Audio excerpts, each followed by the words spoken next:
আমরা এখন আছি কুমিল্লায়। কুমিল্লা জেলার নামকরণ হয়েছিল আদি নাম কমলাঙ্কের অপভ্রংশ, যার অর্থ হচ্ছে পদ্ম ফুলের দিঘি। এই কুমিল্লা এসে দেখতে পেয়েছি অনেক অনেক পুকুর এবং অনেক অনেক বড় বড় দিঘি। বাংলাদেশের দক্ষিণ পূর্বাঞ্চলের চট্টগ্রাম বিভাগের একটি প্রশাসনিক অঞ্চল ও মহানগরী হচ্ছে এই কুমিল্লা। এটি ঢাকা থেকে 96 কিলোমিটার ও চট্টগ্রাম থেকে 148 কিলোমিটার দূরে অবস্থিত। আমরা এসেছি কুমিল্লায় জয়ের বাড়িতে। জয়ের বাড়ি হচ্ছে কুমিল্লার দারোরা উপজেলার দারোরা গ্রামে। আমি এই সায়েন্টিস্টে ফুলটা নিয়ে গবেষণা করে দেখবো যে এই ফুলটার অবশ্যই নাম কি। ঠিক আছে, একজন সায়েন্টিস্ট হিসাবে অনেকটা পরিচয় অবশ্যই দিতে হবে আমার। হ্যাঁ, তা তো অবশ্যই। হচ্ছে বিজয় সায়েন্টিস্ট, আমাদের দলে একজন সায়েন্টিস্ট যে পথে ঘাটে বিভিন্ন গবেষণা করতে থাকে প্রতিনিয়ত। হ্যাঁ, অবশ্যই। সে এখন ফুল নিয়ে গবেষণা করছিল।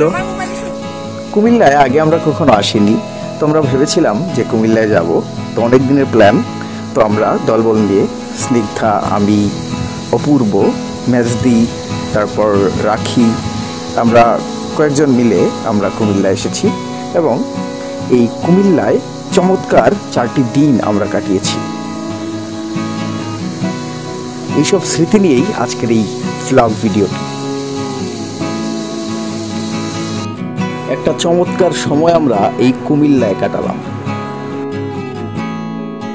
বন্ধুরা, আমরা এখন এসেছি ডাইনোসর পার্কে। আমরা দেখতেছি আমাদের সামনে অনেক অনেক ডাইনোসর। এই ডাইনোসরেরা তারা আবার ব্যাগে চিরুনি নিয়ে ঘুরায়। এটার নাম লাকি চিরুনি।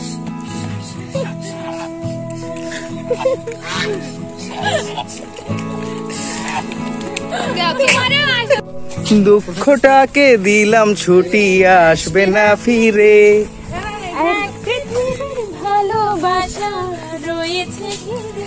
আজ মনটা যেন আজ পাখির ডানায়, হারিয়ে যেতে তবু নেই কো মানা।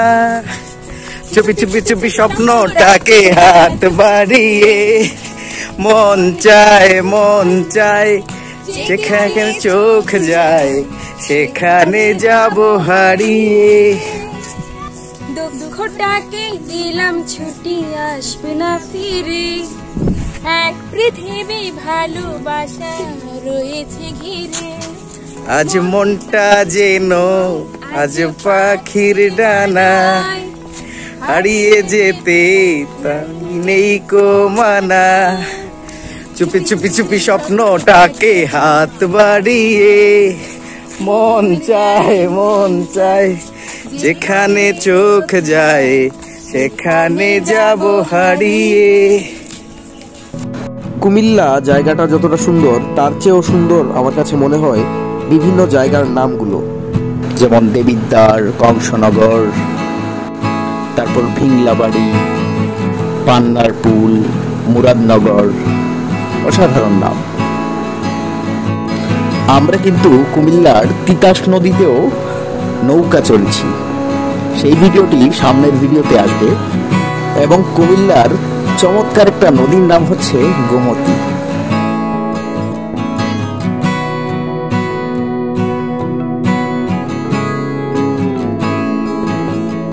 এটা হচ্ছে ক্যান্টনমেন্ট। কুমিল্লার ক্যান্টনমেন্টে আসছি আমরা। ক্যান্টনমেন্টের একটা পার্ক। এই পার্কের নাম কি? সৈনিক পার্ক। আমরা এখন আছি সৈনিক পার্কে। পার্কের ভিউটা সত্যি অনেক বেশি সুন্দর। এখানে ভিডিও ছবি তোলার জন্য খুব পারফেক্ট। আচ্ছা, আমরা তো ভিডিও আর সেলফি নিয়ে ব্যস্ত। ঠিক আছে, তোমরা একবার মাথা মোটা করো, সব মাথা মোটার একসাথে। আমার মনের গভীরতাকে অনুভূতির আঙুলে স্পর্শ করে দেখনি,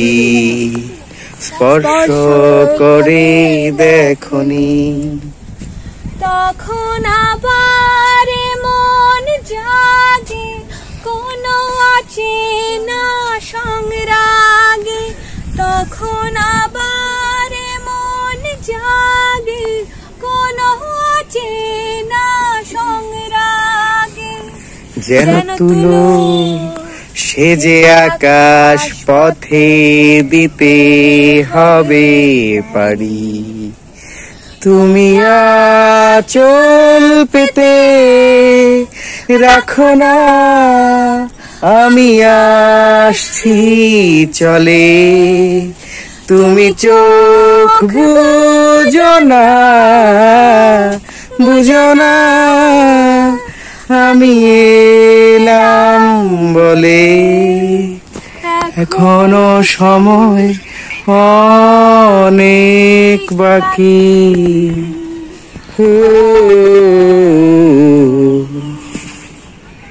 নাইস। আমরা প্রায় ঘন্টাখানেক সময় এই সৈনিক পার্কে অসাধারণভাবে কাটালাম।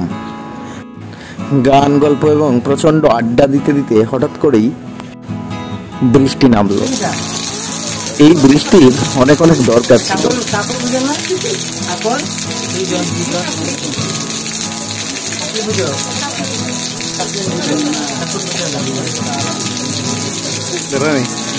আমার মোবাইলও দেখো নেই ভিডিও। তারপর বৃষ্টি কমার পরই আমরা ক্যান্টনমেন্ট থেকে চলে গেলাম ওয়ার সিমেট্রিতে। এদিকে বৃষ্টির কোনো বালাই নেই। এদিকে দেখা যাচ্ছে করকরা টান রোদ। এই রোদের মধ্যেই আমরা অনেকক্ষণ ছিলাম ওয়ার সিমেট্রিতে। ময়নামতি ওয়ার সিমেট্রি বাংলাদেশের কুমিল্লা জেলায় অবস্থিত একটি কমনওয়েলথ যুদ্ধ সমাধিস্থল। 1941 থেকে 1945 সালে বার্মায় সংঘটিত যুদ্ধে যে 45,000 কমনওয়েলথ সৈনিক নিহত হন, তাদের স্মৃতি রক্ষার্থে মিয়ানমার, তৎকালীন বার্মা অর্থাৎ আসাম এবং বাংলাদেশে 9টি রণসমাধিক্ষেত্র তৈরি করা হয়েছে।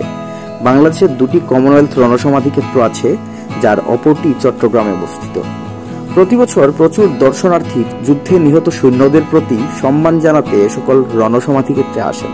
বিভিন্ন দেশ অনুযায়ী যুক্তরাজ্য, কানাডা, অস্ট্রেলিয়া, নিউজিল্যান্ড, অবিভক্ত ভারত, পূর্ব আফ্রিকা, পশ্চিম আফ্রিকা, দক্ষিণ Africa, Burma, Japan, Belgium, Poland, Rhodesia এই সকল দেশের সৈনিকদের এই জায়গায় সমাধি দেয়া হয়েছে। আর এই ময়নামতি রণসমাধিক্ষেত্র মূলত দ্বিতীয় বিশ্বযুদ্ধে নিহত ভারতীয় ও ব্রিটিশ সৈন্যদের কবরস্থান। এটি 1943 থেকে 1944 সালে তৈরি হয়েছিল। কুমিল্লা শহর থেকে প্রায় 7 কিলোমিটার দূরে কুমিল্লা ক্যান্টনমেন্টের খুব কাছেই এই যুদ্ধ সমাধির অবস্থান।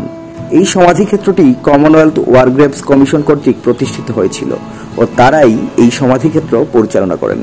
প্রতি বছর নভেম্বর মাসে সকল ধর্মের ধর্মগুরুদের সমন্বয়ে এখানে একটি বার্ষিক প্রার্থনা সভা অনুষ্ঠিত হয়। ময়নামতি তখনকার সময় একটি ক্ষুদ্র গ্রাম হলেও তৎকালীন সেনাবাহিনীর একটি বড় ঘাঁটিতে পরিণত হয়েছিল। এখানে স্থাপিত হয় বড় একটি হসপিটাল। এছাড়া কুমিল্লা ছিল যুদ্ধ সরঞ্জাম সরবরাহের একটি ক্ষেত্র। আর 1944 সালে ইম্ফলে স্থানান্তরিত হওয়ার আগে চতুর্দশ সেনাবাহিনীর সদর দপ্তর ছিল। এই সমাধিক্ষেত্রে 736টি কবর আছে। এর মধ্যে অধিকাংশ হলেন সে সময়কার হাসপাতালের মৃত সৈনিকরা। তাছাড়াও যুদ্ধের পর বিভিন্ন স্থান থেকে কিছু লাশ স্থানান্তর করেও এখানে সমাহিত করা হয়। এখানে সর্বমোট 723 জন নিহতের পরিচয় জানা সম্ভব হয়েছিল, যার মধ্যে 3 জন ছিলেন নাবিক, 367 জন ছিলেন সৈনিক এবং 166 জন ছিলেন বৈমানিক। সর্বমোট 723। ওয়ার সিমেট্রির মনোরম পরিবেশ আর এই নীরবতা দেখার পর মনটা অনেক শান্ত হয়ে গেছিল। এই ওয়ার সিমেট্রিতে এমনও অনেক অনেক সৈনিকের সমাধি আছে যাদের বয়স মাত্র 20 থেকে 22 বছর। এখানে তারপর আরো কিছুক্ষণ সময় কাটিয়ে আমরা জয়ের বাড়িতে ফেরার পরিকল্পনা করতে লাগলাম। আতিথেয়তায় কুমিল্লার মানুষেরা চমৎকার। জয় এবং জয়ের বাড়ির মানুষজন, বিশেষ করে জয়ের মা, জয়ের বাবা, জয়ের ভাই, জয়ের বোন, বিজয়, চৈতি, তারপর বৈশাখী, তারা আমাদের সাথে প্রায় মিশে গেছে। আবার কখনো সময় হলে অবশ্যই কুমিল্লায় যাব। আসলে জয়দের ভালোবাসার কোনো তুলনা হয় না। এই ভালোবাসাকে সম্মান দিতেই হয়।